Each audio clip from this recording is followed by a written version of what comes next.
Hello and welcome to Lowrider ST in SD. Welcome to my channel. This video we're going to be talking about my Lowrider ST and how it handles. If you've been paying attention to my shorts, I said this one was coming. So I am over here near the Sequan Casino, just outside of El Cajon, California. This road has some twists in it, and we will discuss how the handling is, as well as some of the features this bike has that really sets it apart. So let's get into it. The 2025 Lowrider ST is the bike that I chose mainly because of the fact I love the way it handles, and some of the features it has make this the perfect middle between the Street Bob, which I had, and a Street Glide.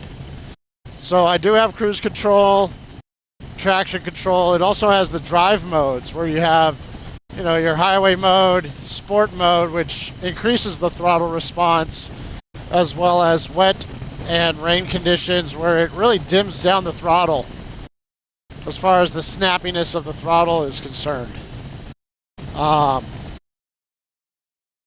This road that we're on will take us straight into El Cajon, but what we're going to be doing is we're going to be turning left at the big light and actually going into what is known as Rancho San Diego. So stay tuned and let's discuss this. The handling of this bike, for any of you looking at a new horse to put in the garage or in your stable, this bike handles very nicely. It's very nimble. It's very responsive. It is not too low to the ground to where if you're going around a sharp corner you have to worry about scraping anything. What's up? And that's an issue that I had when I was riding the Street Glide.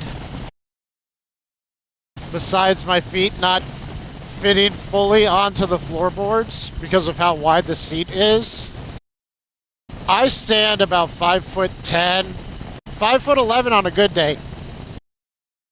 And I weigh right in at the 214 to 218 range. It fluctuates. It's the holiday season, so I'm pretty sure everybody understands that.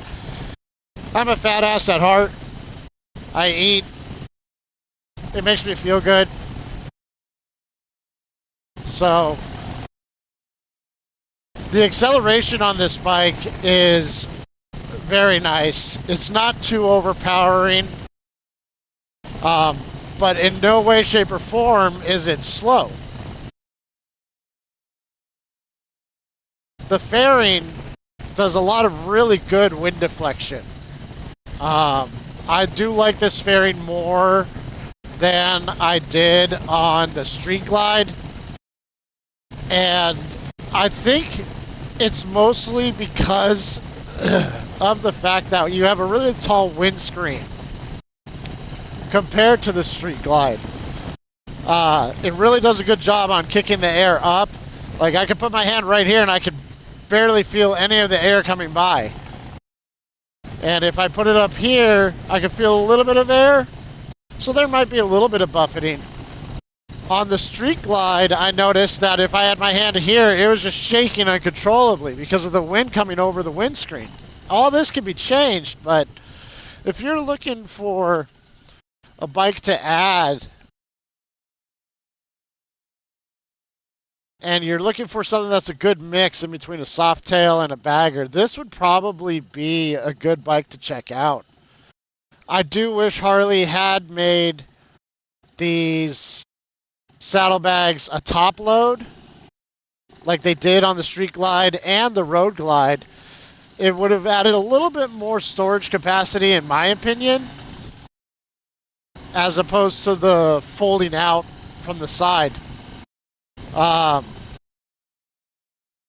Not saying that there's anything wrong with these bags, but it's just, I think there would have been a lot more space to put stuff in, and these bags are a little bit smaller.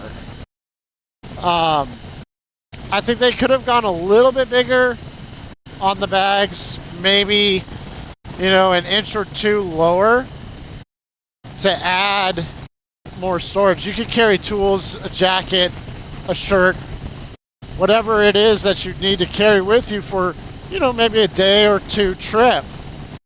But with this bike, I'd feel real comfortable going cross country, absolutely. No hesitation whatsoever.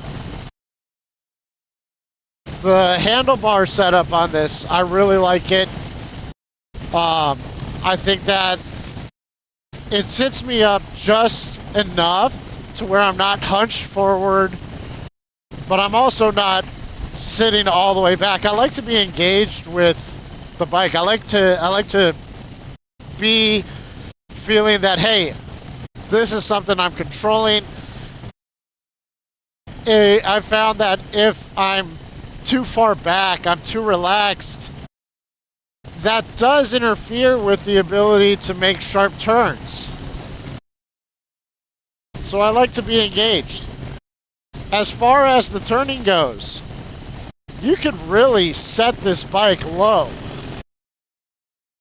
You have those riders that go out there and they'll lean a little bit, but this bike, you could really get down in these corners and have fun with it. It's very responsive. It reminds me a little bit of like a Sportster. Excuse me, sorry. It reminds me a little bit of a Sportster as far as how nimble and how accurate you can really get on these bikes. Now, granted, you could do the same thing. I've seen people do the same thing on the Street Glide, the Road Glide, but I think what really sets this bike apart and makes it a staple to Harley Davidson is they've taken the best of both worlds and said, let's do this and let's put this on a softail frame. I don't think that there's a bike out there that can quite meet both values of a touring bike and sport bike handling. Not saying that this is like a crotch rocket or anything, like a Ninja or anything like that, but it's a very beautifully blended mix between cruiser and around town. I got mine in the Iron Horse Metallic. To me, that's just, you don't see it that often. You see a lot of people on this clear gray. You see that blue that they came out with, that red. The Iron Horse Metallic, in my opinion, really is a color that when you pull up, whether it be a bike night or rally or whatever, it really does set the tone for this machine. You've got the 117 high output engine, and it has a nice rumble to it with the right exhaust. I love it. I got the mid controls on mine. A lot of people, they'll get forward controls, and the issue that they run into with that is this air cleaner on the right side is you reach for those forward controls that brake, and your leg is hitting that air cleaner. Some people might not like that. Let's get through this light. So some people might not like that, where it gets in their way. The mid controls I've had no issues with. I have plenty of space for my legs. There's plenty of room for operating, you know, this machine, and it's beautiful. It's a harmonious balance. I love it. What drove me away from the Street Glide? They had a nice fairing on it. That Batwing fairing is iconic. And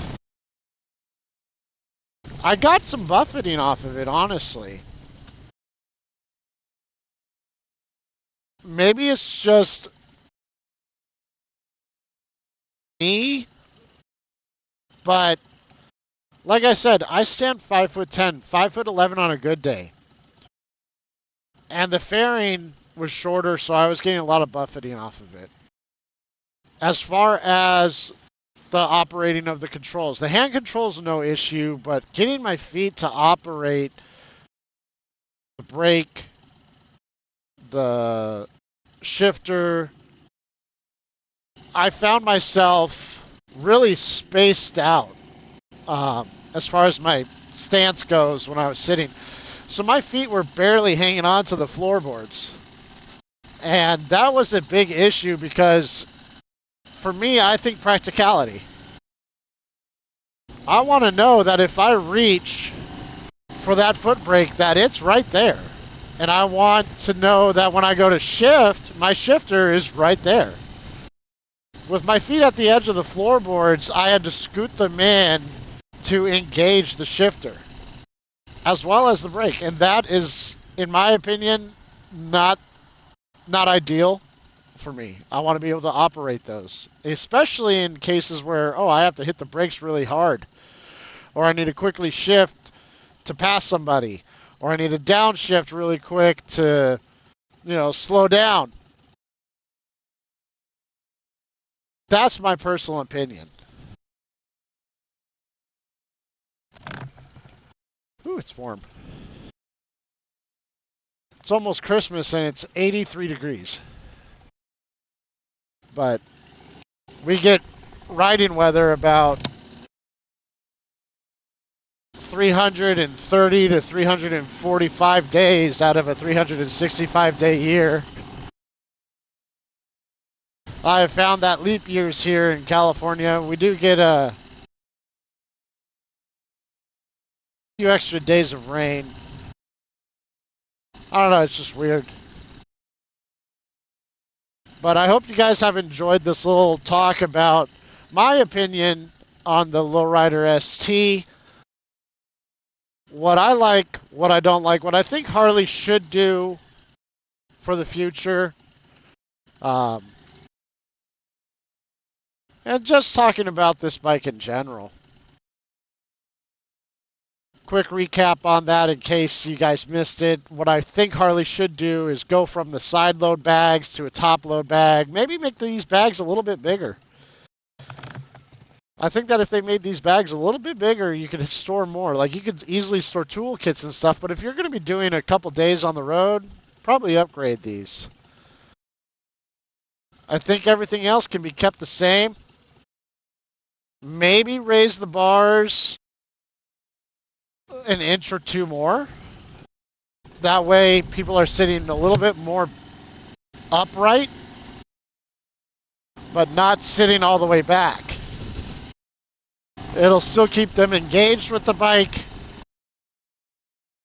and it'll be a little bit more comfortable.